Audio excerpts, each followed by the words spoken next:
Bonjour à tous et bienvenue dans ce nouveau dossier. Avant de plonger au cœur des ombres du passé, dites-moi dans les commentaires depuis quelle ville et à quelle heure vous nous rejoignez ce soir. Le récit qui va suivre n'est pas une fiction, mais une reconstitution minutieuse, assemblée pièce par pièce à partir de registres oubliés, de journaux jaunis et de témoignages éteints par le temps. Nous allons nous aventurer derrière la façade la plus respectable de la belle époque parisienne, pour y découvrir une vérité glaciale. L'histoire de la famille Moreau, un nom qui, au début du XXe siècle, évoquait la droiture et le succès, mais dont les murs de la demeure cachaient une symphonie de terreur nocturne. Un drame silencieux dont les échos nous sont parvenus un siècle plus tard, nous forçant à questionner la nature même des apparences. Imaginez Paris, en 1903. La ville est une effervescence de progrès et d'optimisme, le cœur battant d'une belle époque en plein apogée. Les premières automobiles pétaradent sur les grands boulevards illuminés par la fée électricité, tandis que l'exposition universelle promet un avenir radieux. Pourtant, à l'écart de cette modernité triomphante, le quartier du Marais conserve son âme ancienne, un labyrinthe de ruelles pavées où le temps semble s'être arrêté. C'est ici, dans l'ombre d'hôtels particuliers du XVIIe siècle, que se dresse la demeure Moreau. Dans cette société où l'honneur familial est un capital plus précieux que l'or et où la moindre fissure dans la réputation peut mener à la ruine. Les apparences ne sont pas seulement un jeu, elles sont une armure que la famille Moreau portait avec une perfection étudiée. Au centre de ce monde se trouve le patriarche, Auguste Moreau, un industriel du textile, dont le nom est cité avec déférence dans les cercles d'affaires et les colonnes mondaines du Figaro. Les archives le décrivent comme un pilier de la communauté, un homme à la poigne de fer, mais au jugement juste. À ses côtés, son épouse, Éléonore, autrefois une beauté célébrée, n'est plus qu'une silhouette frêle et effacée, dont les sorties se font rares, comme si le monde extérieur était devenu une menace. Et puis il y a leur fille unique, Cécile, une jeune femme de 19 ans, à la sensibilité artistique, dont les proches notent le comportement de plus en plus erratique, oscillant entre une mélancolie profonde et une agitation craintive. Une famille en apparence unie, mais qui, chaque soir, se barricadait derrière ses volets clos, refusant toute visite après 6 heures. Une étrangeté notable pour une lignée si soucieuse de sa vie sociale. Le vernis de la perfection commence pourtant à se craqueler par les bruits. Ce sont d'abord les domestiques des maisons adjacentes, puis les livreurs à l'aube, qui rapportent des murmures inquiets. Ils parlent de cris, des cris de femmes déchirants, parfois étouffés comme par un oreiller, parfois perçants, qui semblent échapper des étages supérieurs de la demeure Moreau, toujours aux alentours de minuit. Les rumeurs enflent dans le quartier, se propageant à voix basse. On évoque une crise de nerfs de Madame Moreau, une maladie honteuse que l'on voudrait cacher.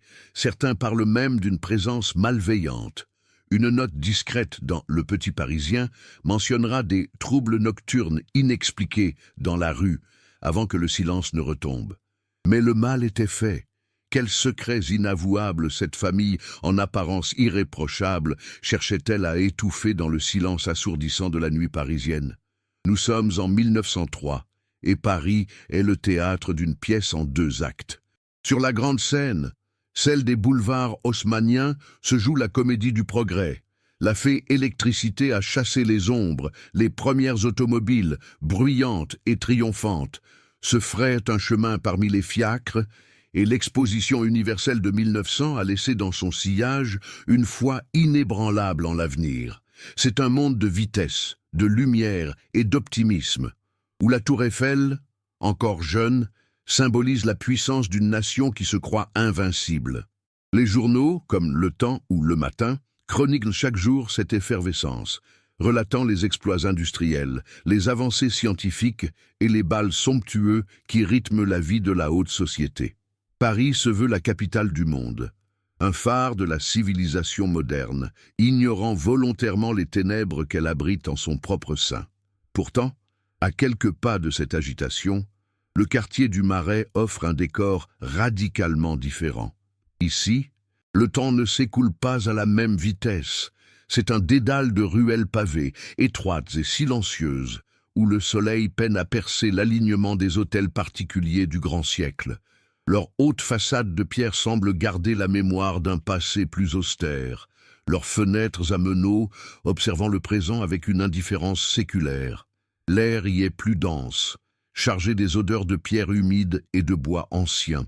Se promener dans la rue des Francs-Bourgeois ou sur la place des Vosges, c'est quitter le XXe siècle pour un monde où les secrets sont mieux gardés, où les murs ont des oreilles et où le silence de la nuit n'est pas encore vaincu par le vacarme de la modernité. La société parisienne de la Belle Époque est un organisme complexe, régi par un code non écrit mais d'une rigueur absolue. L'honneur d'une famille, sa réputation, est un capital plus précieux que n'importe quelle fortune industrielle. Chaque geste est scruté, chaque alliance est calculée, chaque rumeur peut devenir une arme dévastatrice. Les colonnes mondaines du Figaro ne sont pas de simples divertissements. Elles sont le baromètre de la faveur sociale, capable de faire ou de défaire une dynastie en quelques lignes. Dans ce climat de surveillance mutuelle, la façade est tout. Une famille comme les Moreau ne se contente pas d'être respectable, elle doit en incarner la perfection, transformant chaque sortie publique, chaque réception, chaque don de charité en une démonstration de sa propre vertu.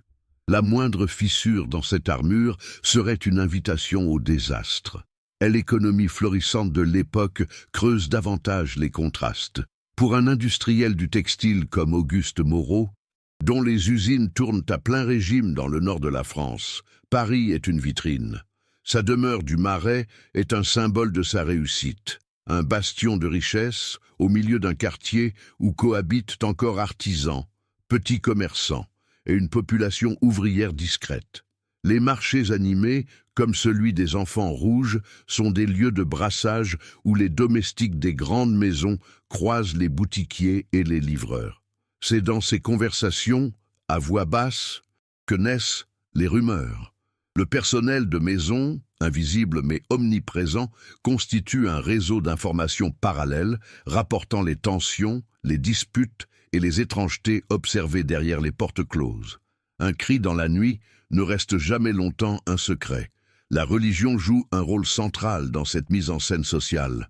La paroisse, en l'occurrence celle de Saint-Paul-Saint-Louis pour les Moreau, n'est pas seulement un lieu de culte, mais un théâtre où se mesure la piété et, par extension, la moralité de ses ouailles. Manquer la messe dominicale est une faute notée. L'absence d'une épouse aussi dévote que Éléonore Moreau ne peut qu'alimenter les interrogations. Le prêtre, confident des âmes, est aussi un gardien de l'ordre moral. Les archives paroissiales de Helles époque, si elles existaient encore, témoigneraient de cette surveillance bienveillante mais constante. Un homme comme Auguste Moreau, décrit par son curé comme plus soucieux du jugement des hommes que de celui de Dieu, comprend parfaitement que sa présence au premier rang est une nécessité stratégique, une assurance contre le soupçon et la calomnie. Face à ces pressions, les institutions de l'État marchent sur des œufs. La préfecture de police de Paris, bien que réorganisée et modernisée, reste profondément déférente envers les élites. Une plainte pour tapage nocturne émanant d'un voisin d'une famille influente est traitée avec une infinie précaution. Comme le révèle une main courante de février 1903, classée sans suite, la parole d'un patriarche suffit à clore l'incident. L'inviolabilité du domicile bourgeois est un principe sacré et la police n'intervient dans la sphère privée qu'en cas de crime avéré. Un violent cauchemar de l'épouse est une explication plausible, acceptable, qui permet à chacun de sauver la face et de refermer le dossier. La tranquillité publique est préservée, mais à quel prix pour la tranquillité des âmes? Ainsi se dessine le véritable visage de ce Paris de 1903. Une ville schizophrène, où la lumière éclatante des grands boulevards sert à masquer l'obscurité des consciences. L'opulence matérielle et le progrès technique n'ont en rien aboli les peurs ancestrales, la peur du scandale, de la déchéance, du jugement d'autrui. Chaque famille respectable est une forteresse assiégée, et chaque chef de famille son geôlier volontaire. Les murs de la demeure Moreau ne sont pas seulement faits de pierre, mais d'une accumulation de silence, de non-dits et d'une volonté de faire, de préserver les apparences, quel qu'en soit le coût humain. Derrière la façade impeccable de la rue Vieille du Temple, quelle vérité macabre se préparait à éclore dans le secret assourdissant des nuits parisiennes. Au cœur de cette énigme se dresse Auguste Moreau, le patriarche. Les archives de la Chambre de commerce de Paris le dépeignent comme une figure de proue de l'industrie textile, un homme dont la parole est aussi solide que les contrats qu'il signe. Dans les colonnes du Figaro, son nom est synonyme de philanthropie discrète et de rigueur morale. On le décrit comme un homme d'une cinquantaine d'années, à la stature imposante, au regard d'acier et à la barbe impeccablement taillée, incarnation parfaite de l'autorité et de la réussite bourgeoise de la Troisième République. Pour le monde extérieur, Auguste Moreau n'est pas seulement un homme riche, il est un pilier, un gardien des valeurs traditionnelles sur lesquelles repose l'ordre social. Une réputation si méticuleusement construite qu'elle semble invulnérable, aussi solide que la pierre de taille de sa demeure. Pourtant, derrière la porte massive de l'hôtel particulier, cette image publique se fissure. Des témoignages tardifs, recueillis auprès d'une ancienne femme de chambre congédiée pour une raison obscure, parlent d'un tout autre homme. Loin des cercles mondains, Auguste Moreau se transformerait en un tyran domestique, obsédé par le contrôle et le silence. Le moindre objet déplacé, le moindre bruit inopportun pouvait, selon elle, déclencher des colères froides, plus terrifiantes qu'un cri. L'atmosphère de la maison était décrite comme glaciale, lourde d'une tension permanente, où chaque membre de la famille et du personnel marchait sur la pointe des pieds. Cet homme, si respecté au dehors, gouvernait son foyer non pas avec justice, mais avec une poigne de fer qui étouffait toute spontanéité, instaurant un règne de peur silencieuse. À ses côtés, ou plutôt dans son ombre, se trouve son épouse, Éléonore. Les carnets mondains des années précédentes la décrivent comme l'une des beautés de la saison, une femme à l'esprit vif et au rire cristallin. Un portrait peint à l'époque et conservé par une branche éloignée de la famille la montre avec un air confiant, presque espiègle. Mais la Éléonore de 1903 n'est plus que le fantôme de cette femme. Les rares voisins qui l'aperçoivent à sa fenêtre parlent d'une silhouette frêle, au teint cireux, dont les yeux semblent constamment chercher une menace invisible. Elle ne quitte plus la demeure, même pour la messe dominicale, elle qui était connue pour sa grande piété. Son effacement est si total qu'il en devient suspect, alimentant les murmures sur une maladie nerveuse ou une dépression profonde. Cette réclusion volontaire ou forcée est au centre des premières interrogations du voisinage. Le curé de la paroisse Saint-Paul-Saint-Louis, dans une lettre à son évêché datée de mars 1903, s'inquiète de ne plus recevoir la visite de Madame Moreau, notant que son mari répond évasivement à ses questions, évoquant une grande fatigue et une sensibilité exacerbée. Éléonore, autrefois, elle, âme des réceptions familiales, est devenue une prisonnière dans sa propre maison. Était-ce le fruit d'une santé fragile, comme le prétendait la version officielle distillée par son mari, ou le résultat d'une volonté extérieure qui l'avait méthodiquement coupée du monde? Son silence n'était-il pas, en réalité, un cri d'alarme que personne ne pouvait ou ne voulait entendre, emmuré vivant dans le luxe de sa cage dorée? Puis, il y a Cécile, la fille unique, âgée de 19 ans.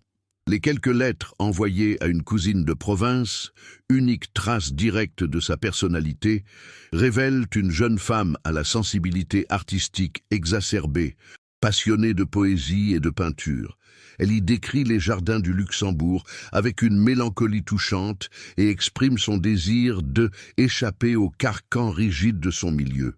Elle est le produit de son éducation, discrète, polie, d'une beauté délicate qui attire les regards, Mais sous cette surface lisse, les correspondances laissent deviner un esprit rêveur et une âme en quête d'un idéal romantique.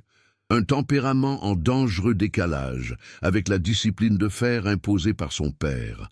Cécile représente une promesse de vie et de couleur dans un univers familial de plus en plus monochrome et austère.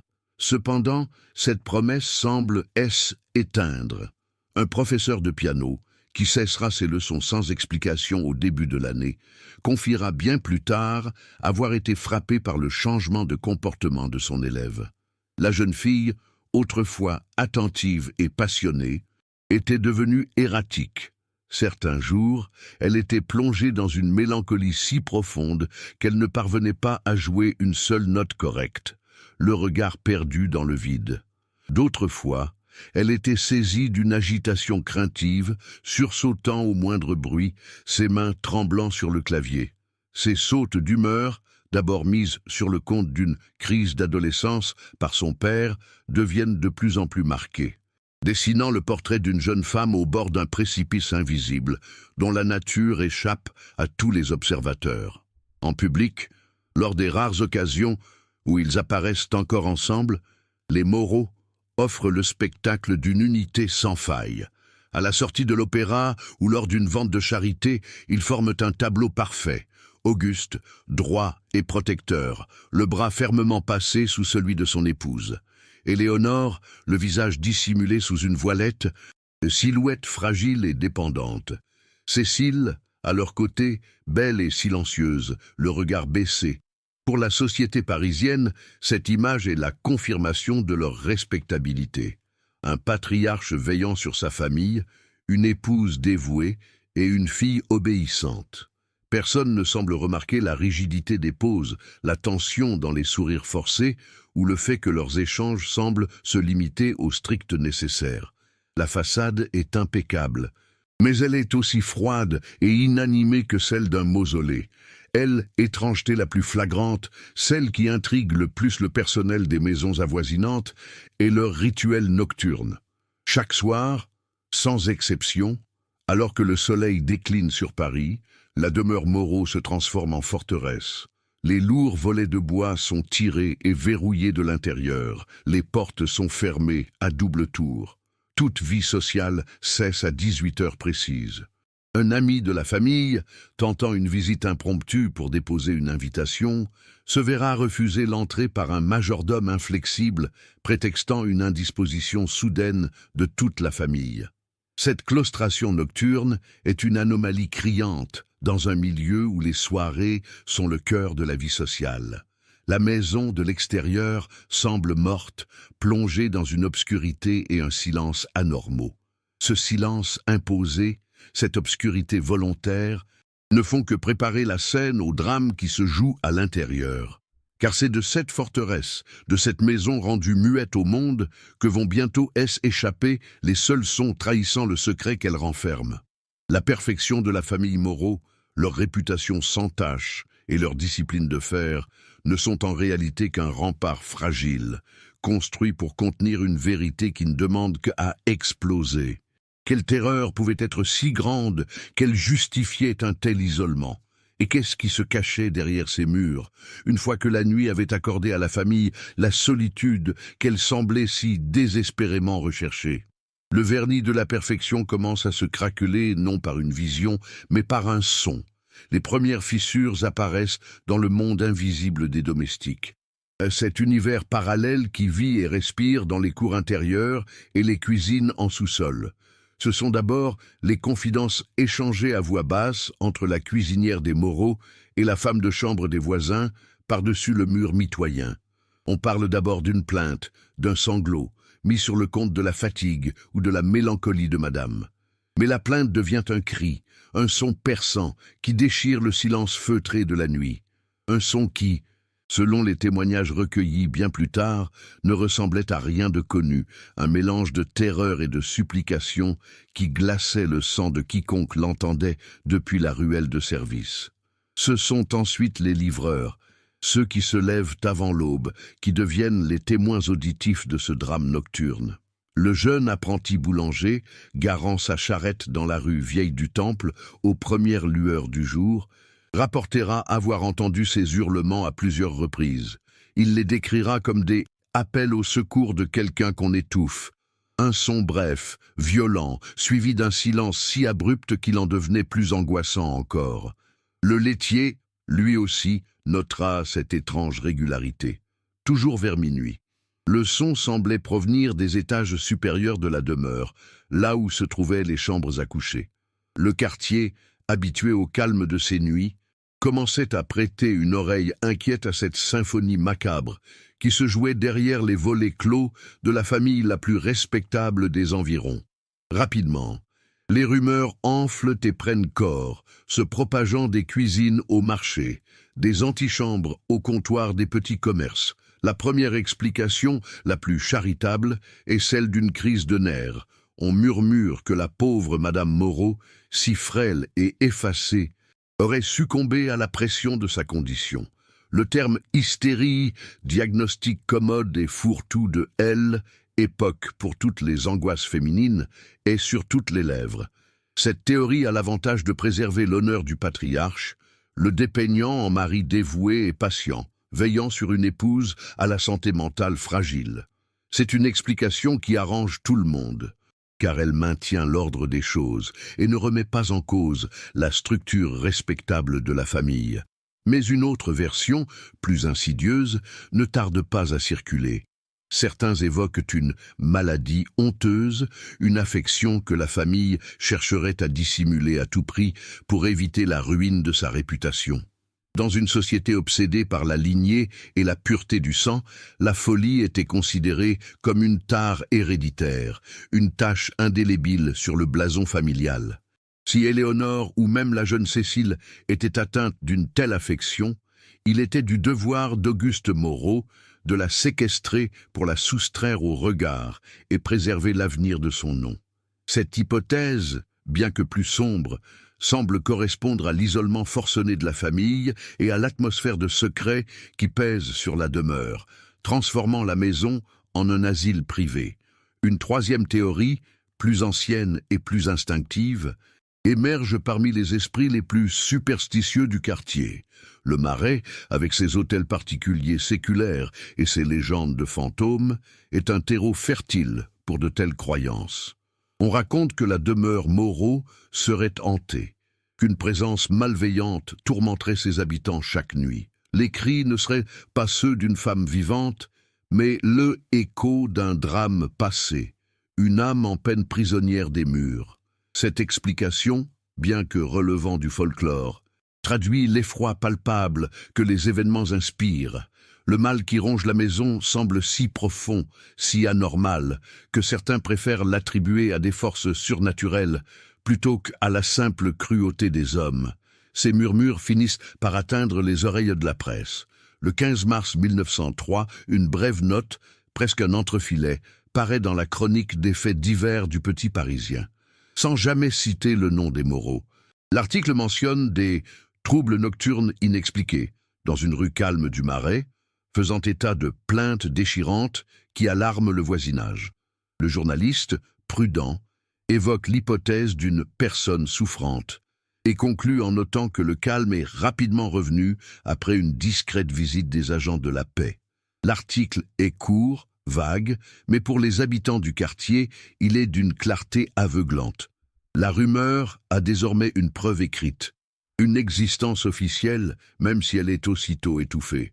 L'effet de cette publication est paradoxal. Loin de déclencher une enquête, elle impose le silence. Il est probable que l'influence d'Auguste Moreau ait été suffisante pour qu'aucune autre mention n'apparaisse dans la presse. Le sujet devient tabou. Les voisins, craignant les foudres d'un homme si puissant, cessent d'en parler ouvertement. Les domestiques reçoivent l'ordre de se taire. Le silence retombe sur la rue Vieille du Temple, un silence plus lourd, plus chargé de non-dits qu'auparavant. La façade de la respectabilité a été publiquement égratignée, et la famille Moreau, en réponse, semble renforcer encore sa clôture, se murant davantage dans son isolement. La maison devient une énigme silencieuse au cœur de Paris. Pourtant, la suspicion demeure, tapie dans les esprits. Chaque fois que la calèche des Moreau est aperçue se rendant à l'opéra ou à une œuvre de charité, les regards ne sont plus les mêmes. On ne voit plus une famille exemplaire, mais des acteurs jouant une pièce dont on devine les coulisses tragiques. On guette un signe de faiblesse chez Éléonore, un regard de terreur dans les yeux de Cécile, une lueur de violence contenue derrière le masque impassible d'Auguste. Leur perfection, autrefois admirée, apparaît désormais comme une performance suspecte, un effort désespéré pour dissimuler une vérité qui ne peut plus être contenue par les simples murs de pierre. Le comportement de Cécile, en particulier, alimente les conjectures les plus sombres. Ses rares apparitions publiques la montrent de plus en plus évanescente. Une cousine éloignée, la croisant lors d'une réception, la décrira dans une lettre comme ayant l'air d'un oiseau pris au piège, sursautant à chaque porte qui claque. Son agitation craintive et sa mélancolie profonde ne semblent plus être les caprices d'une jeune fille romantique, mais les symptômes d'une peur bien réelle. Est-elle la victime de la maladie qui frappe sa mère, ou est-elle le témoin impuissant d'un drame qui la dépasse? Son silence est peut-être le plus assourdissant de tous. Les tentatives de la communauté pour percer le mystère se heurtent à un mur infranchissable. Le curé de la paroisse, s'enquérant de la santé d'Éléonore auprès de son mari, ne reçoit que des réponses évasives et froides. « Ma femme a besoin de repos et de calme absolu », aurait déclaré Auguste Moreau, coupant court à toute discussion. Un médecin de famille, ami de longue date, se voit poliment refuser l'accès à la demeure, Auguste affirmant avoir fait appel à un spécialiste de Paris dont personne ne trouvera jamais la trace. La forteresse Moreau est devenue impénétrable, protégeant son secret avec une efficacité redoutable, laissant le monde extérieur avec ses seules suppositions. Ainsi, la question demeure suspendue dans l'air lourd du Marais. Les cris ont cessé, ou du moins, personne n'ose plus dire qu'il les entend. Le silence est revenu, mais il n'est pas synonyme de paix. Il est le silence d'un secret gardé, d'une vérité étouffée. Derrière la façade impeccable, derrière les volets tirés et les portes verrouillées, la famille Moreau continue de vivre son drame invisible. Folie, maladie, cruauté ou une combinaison terrifiante des trois. Quels secrets inavouables cette famille, en apparence parfaite, cherchait-elle à ensevelir dans le silence assourdissant de la nuit parisienne, sacrifiant l'un des siens sur l'autel des apparences? Le silence, cependant, ne peut durer éternellement.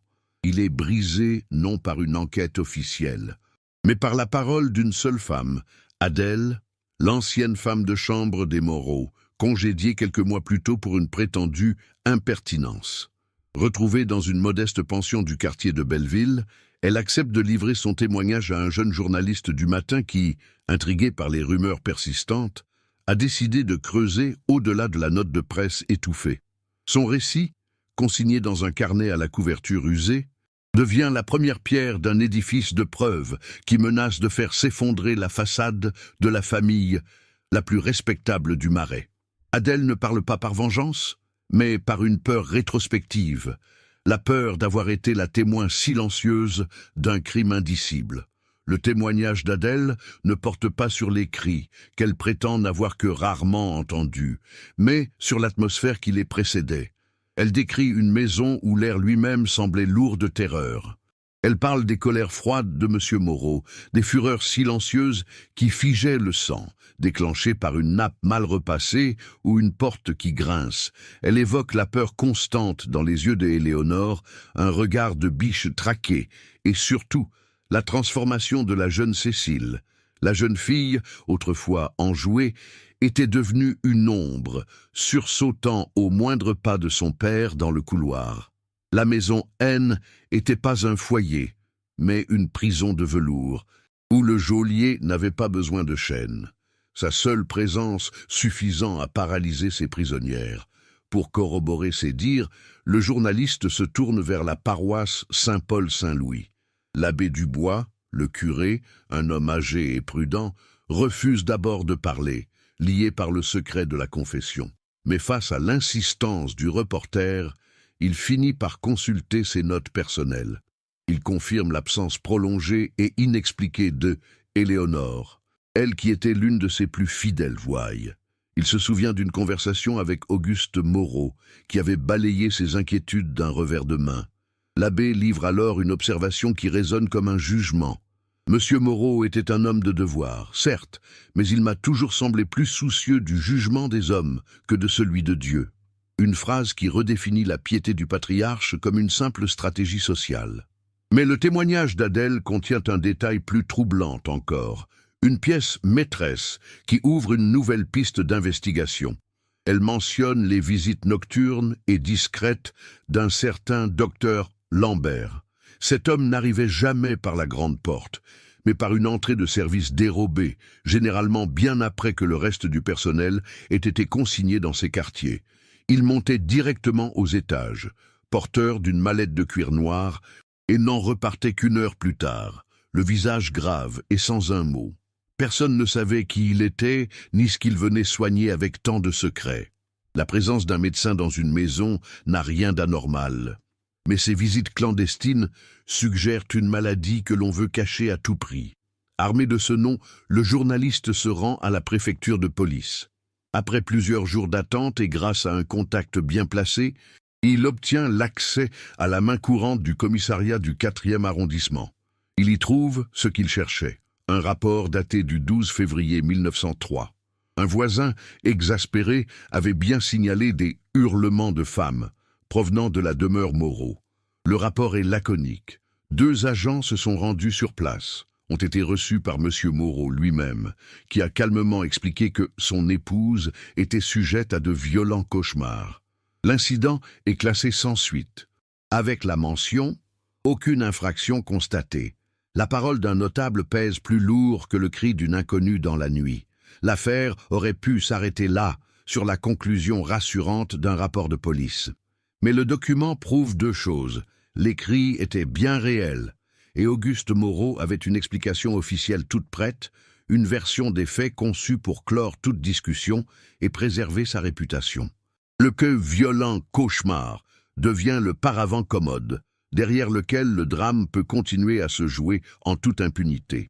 L'enquête policière, si l'on peut l'appeler ainsi, n'a fait qu'effleurer la surface, se contentant de la parole d'un homme, dont l'autorité suffisait à décourager toute curiosité.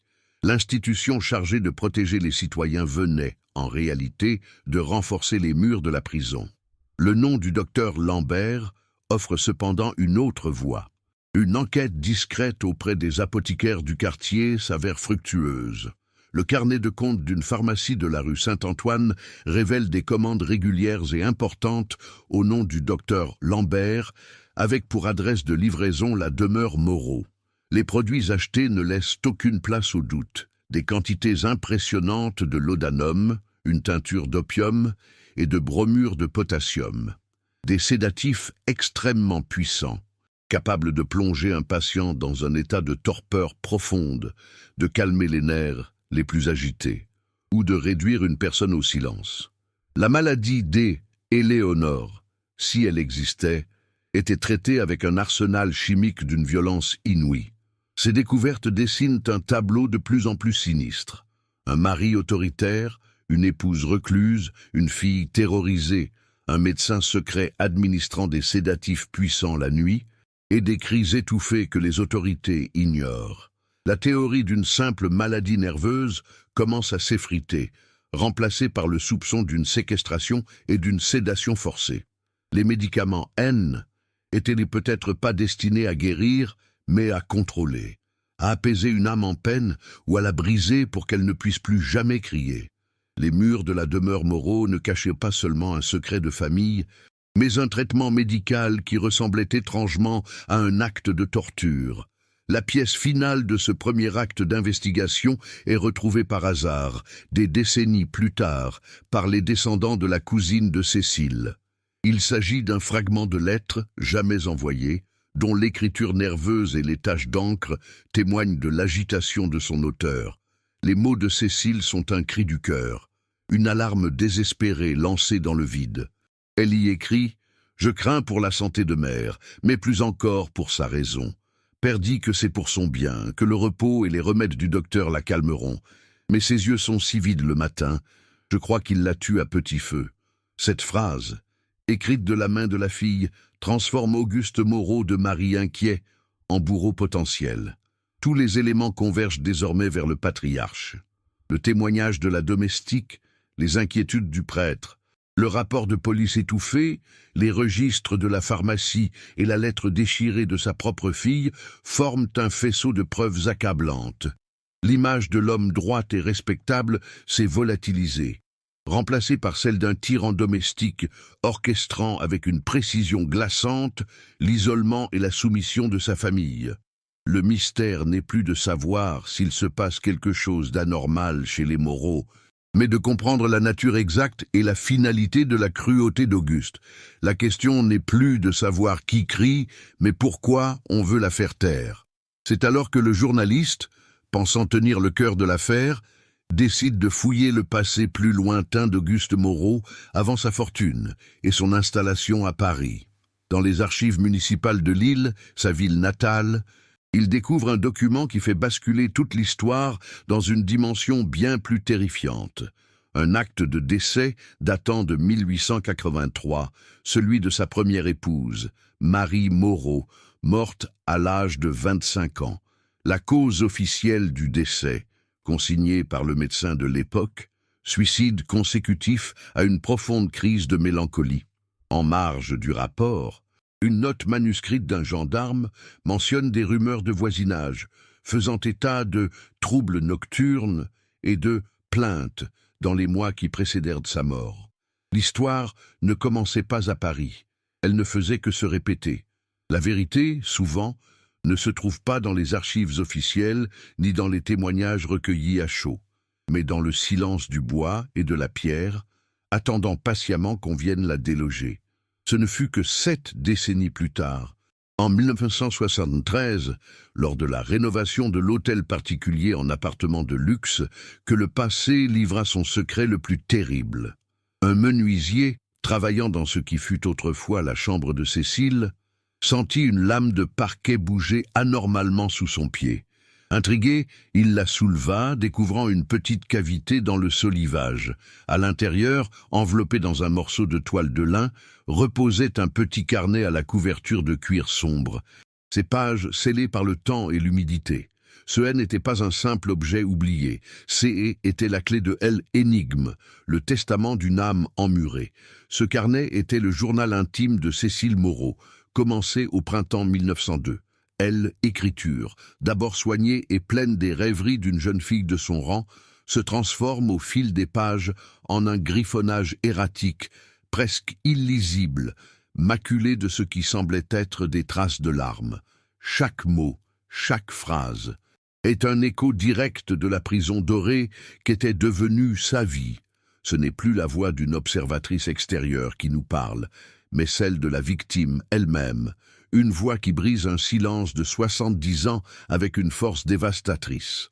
La lecture de ce journal n'est pas une simple enquête, c'est une exhumation, la mise au jour d'une souffrance que l'on avait méticuleusement cherché à enterrer sous le poids de la respectabilité familiale. Une confession posthume qui allait réécrire toute l'histoire. La première révélation, et la plus choquante, fait voler en éclats la certitude au cœur du mystère. Les cris, ces hurlements déchirants qui terrorisaient le voisinage, n'étaient pas ceux de Éléonore. Ce ne sont pas les cauchemars de mère que le quartier entend chaque nuit, écrit Cécile dans une entrée datée de janvier 1903. Ce sont mes propres supplications, mes cris contre cette porte que Père verrouille lui-même. D'un seul coup, le récit bascule. La mère malade, la femme hystérique, N était qu'un leurre, une construction narrative imaginée par Auguste et acceptée par tous. La véritable captive, la véritable source de cette terreur nocturne était la fille.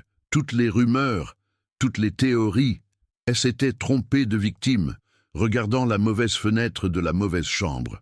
Le journal dévoile alors le mobile de cette cruauté, une raison aussi vieille que le monde. Un amour interdit. Cécile était tombée éperdument amoureuse d'un jeune peintre sans fortune, un artiste de Montmartre nommé Julien, qui lui avait promis une vie de liberté loin du carcan bourgeois. Elle décrit leur rencontre secrète dans les jardins du Luxembourg, la passion qui l'animait et leur projet de s'enfuir ensemble en Italie. Pour Auguste Moreau, cette alliance était impensable. Elle ne représentait pas seulement une mésalliance, mais une trahison, une attaque directe contre elle, édifice de son honneur et de sa réputation. Le bonheur de sa fille pesait moins lourd dans la balance que le risque d'un scandale qui entacherait le nom des Moreau à tout jamais. La découverte de leur projet de fuite par son père marque le début de la descente aux enfers de Cécile. Le journal décrit la réaction d'Auguste non pas comme une explosion de colère, mais comme une sentence de glace. Il ne l'a pas frappée, il n'a pas crié. Il a simplement décrété qu'elle était malade, que son esprit romanesque l'avait conduite au bord de la folie. C'est à partir de ce jour qu'il commença à la séquestrer dans sa chambre chaque soir, confisquant ses affaires, lui interdisant tout contact avec l'extérieur. Les volets clos, les portes verrouillées. La maison transformée en forteresse, elle n'était pas destinée à cacher une maladie, mais à créer une prison. Le silence imposé au monde extérieur servait à couvrir le bruit de ces chaînes invisibles. Le rôle du docteur Lambert et des médicaments trouve alors sa place dans ce puzzle macabre. Le journal de Cécile confirme les visites nocturnes et l'administration des sédatifs. Mais il ne lui était pas donné pour calmer une quelconque angoisse. Il lui était imposé de force. « Père me tient pendant que le docteur m'enfonce la cuillère dans la gorge », écrit-elle. « Il dit que c'est pour chasser mes délires, mais je sens que c'est pour tuer mon âme. » Le laudanum et le bromurène n'étaient pas des remèdes, mais des instruments de torture chimique destinés à la maintenir dans un état de confusion et de léthargie, à fabriquer de toutes pièces les symptômes de la folie qu'Auguste prétendait soigner. Il fallait qu'elle paraisse folle pour que sa séquestration devienne légitime, et Éléonore, sa mère. Le journal la dépeint comme la figure la plus tragique du drame. Hélène n'était pas la cause, mais une autre victime, paralysée par la peur. Cécile écrit avec un mélange de pitié et de ressentiment « Mère, c'est tout. Je vois la vérité et la terreur dans ses yeux quand elle m'apporte mes repas. Mais sa peur de père est plus grande que son amour pour moi. Elle est devenue son ombre, sa complice silencieuse. » Éléonore n'était pas l'épouse soignant un mari dévoué, mais une femme brisée, un témoin impuissant qui, pour survivre, avait choisi le camp du bourreau. Son effacement n'était pas le symptôme d'une maladie, mais celui d'une soumission absolue face à la tyrannie domestique. Avec la lecture de ce journal, toutes les pièces du dossier se réassemblent pour former une image d'une cruauté insoutenable. Le témoignage de la domestique, le rapport de police étouffé, les registres de la pharmacie, tout se recodifie. Auguste Moreau n'est plus un patriarche sévère protégeant une épouse fragile, mais un monstre de sang-froid, un architecte méticuleux de la destruction psychologique de sa propre fille. Le secret glacial de la demeure Moreau-N n'était pas la folie d'une femme, mais un crime d'honneur parfaitement dissimulé, un féminicide lent et silencieux, sacrifiant la vie et la raison d'une jeune fille sur l'autel des apparences. Comment un homme a-t-il pu orchestrer une telle symphonie de terreur derrière la façade la plus respectable de Paris? La publication du journal de Cécile, des décennies après les faits, provoqua une onde de choc qui fissura rétrospectivement le marbre des certitudes de la Belle Époque. L'histoire de la demeure Moreau cessa d'être une simple anecdote de quartier pour devenir une légende urbaine tragique, un conte macabre murmuré dans les rues du Marais. Auguste Moreau, mort en 1928 avec tous les honneurs. Sa réputation de patriarche irréprochable, gravée sur sa pierre tombale au Père-Lachaise, fut démasquée post-mortem. Mais cette révélation tardive laissait un goût amer, celui d'une justice impuissante, incapable de punir le coupable ou de sauver la victime. Le carnet offrait la vérité, mais pas la réparation. Il transformait un drame privé en un dossier public, mais ne pouvait rendre à Cécile ni sa vie, ni sa raison, la laissant à jamais prisonnière d'un récit dont elle n'avait pu écrire que le prologue tragique. Cette nouvelle lecture des événements ne se contenta pas de condamner un homme, elle jeta une lumière crue sur toute une société. Comment une telle horreur avait-elle pu se dérouler au cœur de Paris sans que personne n'intervienne? Le silence d'Éléonore, la mère complice par terreur, devenait assourdissant. Celui des domestiques, témoins muets, soulevait des questions sur la loyauté et la peur. La façade de la respectabilité bourgeoise n'apparaissait plus comme une simple convention, mais comme un bouclier criminel, une muraille construite pour dissimuler les pires atrocités. Le cas Moreau devint le symbole d'un système où l'honneur d'un nom primait sur la vie d'une femme et où la peur du scandale était un anesthésiant social plus puissant que n'importe quel laudanum, paralysant les consciences et étouffant les appels au secours. C'est cette complicité tacite qui poussa un jeune historien, spécialiste des archives judiciaires de la Troisième République, à reprendre l'enquête à sa source.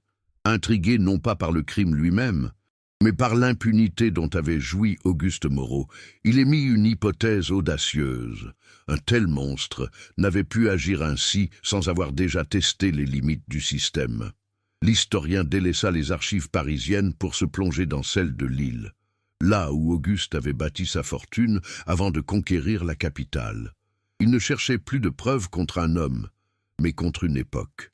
Il fouilla les registres d'état civil, les mains courantes de la gendarmerie, les notes des médecins légistes traquant la première fissure, le premier cri étouffé, le premier secret enterré bien avant celui de la demeure du Marais. Et c'est là, dans la poussière d'un carton oublié, qu'eut lieu la seconde et véritable déflagration. Le rapport officiel sur la mort de Marie Moreau, la première épouse d'Auguste, concluait bien à un suicide par mélancolie en 1883. Mais agrafé au dos du document se trouvait un carnet de notes officieux du gendarme chargé de l'enquête initiale. Sur ces pages jaunies, le sous-officier avait consigné avec une méticulosité troublante les témoignages des voisins de l'époque. Des plaintes nocturnes déchirantes, des rumeurs de séquestration, la description d'une jeune femme terrorisée, et surtout les visites discrètes d'un médecin local connu pour ses prescriptions généreuses en opiacés. Le mode opératoire était identique, point par point. L'histoire de Cécile N n'était pas un drame, C était une récidive. La découverte de ce carnet changeait tout. Le drame N était plus seulement celui d'une cruauté domestique, mais celui d'une faillite institutionnelle. Le rapport du gendarme, bien trop précis pour être ignoré, avait été délibérément écarté des conclusions officielles. Les autorités lilloises, et face à un industriel en pleine ascension dont l'influence grandissait, avaient choisi de fermer les yeux. Elles avaient accepté la version du suicide, plus simple, moins scandaleuse, préservant ainsi la paix sociale et la réputation d'un homme puissant. La première fois, le système n'avait pas été trompé. Illès était rendu complice.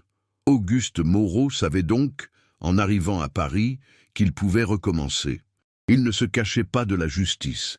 Il savait qu'elle détournerait le regard comme elle l'avait déjà fait. Dès lors, la culpabilité ne reposait plus sur les seules épaules d'Auguste Moreau. Elle étendait, tel un poison, à toute la structure d'une société qui protégeait ces monstres tant qu'ils en respectaient les codes extérieurs. La ville, avec sa police déférente, ses médecins discrets et ses voisins silencieux, n'était pas le décor du crime. Mais son complice actif, le secret de la demeure Moreau N, n'était pas gardé par des murs de pierre, mais par les piliers de l'ordre moral et social. Le véritable monstre N était peut-être pas l'homme, mais elle époque qui l'avait produit et protégé. La tragédie de Cécile N n'était pas un accident, mais la conséquence logique d'un monde où la vérité d'une femme ne pesait rien face à la réputation d'un homme de pouvoir. Aujourd'hui, l'hôtel particulier de la famille Moreau se dresse encore, sentinelle de pierre impassible au cœur du Marais. Sa façade, ravalée et magnifiée par le temps, a troqué son austérité d'antan contre le chic discret d'une galerie d'art contemporain. Chaque jour, des centaines de passants, touristes et Parisiens pressés, frôlent ces murs sans un regard, leurs conversations animées et le son de leurs pas sur les pavés couvrant les échos d'un drame centenaire. Les fenêtres, qui furent jadis les yeux aveugles d'une prison dorée, reflètent désormais l'agitation d'une vie qui a repris ses droits, indifférente au poids des secrets qu'elle a écrasés sous son élan. La demeure est devenue un décor, un fragment du patrimoine parisien dont l'histoire officielle a été polie, expurgée de ses fantômes, ne laissant qu'une architecture admirable et un silence trompeur qui semble nier la tragédie qui s'y est nouée. Pourtant, certains soirs d'hiver, lorsque le vent glacial s'engouffre dans la rue vieille du Temple et que la nuit tombe plus vite, une atmosphère différente semble émaner de la bâtisse. Les lumières de la ville, si vives et modernes, paraissent alors lointaines, et le silence qui s'installe n'est plus celui de l'oubli, mais celui de l'attente. Une légende locale, murmurée par les plus anciens du quartier, prétend que si l'on s'arrête un instant, que l'on retient son souffle et que l'on tend l'oreille contre la pierre froide, on peut encore percevoir quelque chose. Ce n'est pas un son distinct, mais l'ombre d'un son, la rémanence d'une plainte si ancienne qu'elle a presque fusionné avec le gémissement du vent. C'est le souvenir d'un cri que même les décennies et le vacarme de Paris n'ont pas réussi à étouffer complètement. Le journal de Cécile nous a livré une version des faits, une vérité poignante qui a désigné un coupable et sanctifié une martyre. Mais ce carnet, écrit dans la solitude, la peur et sous l'influence de drogues puissantes, raconte-t-il toute l'histoire? Ou n'est-il que le reflet d'un esprit que l'on a méthodiquement poussé au-delà des frontières de la raison? La folie, qu'elle ait été fabriquée de toutes pièces par Auguste ou qu'elle ait été un mal latent, n'a-t-elle pas fini par devenir le véritable maître des lieux? Peut-être a-t-elle consumé tout le monde dans cette maison, transformant le bourreau, la complice silencieuse et la victime en acteurs d'une même tragédie hallucinatoire, laissant la vérité objective à jamais prisonnière de ses pierres, insaisissable et ambiguë, aussi fuyante que la silhouette d'un fantôme.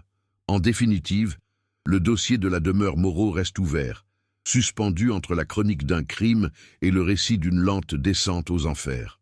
La vérité tangible s'est dissoute dans le temps, ne laissant derrière elle que des fragments, des échos et des questions qui continuent de nous hanter. Séquestration pour préserver un honneur familial, folie partagée dans un huis clos terrifiant ou un crime d'honneur parfaitement orchestré et dissimulé derrière la façade la plus respectable qui soit. Quelle est votre théorie sur ce qui s'est réellement passé entre ces murs? Laissez votre avis dans les commentaires et continuons ensemble à sonder les ténèbres du passé.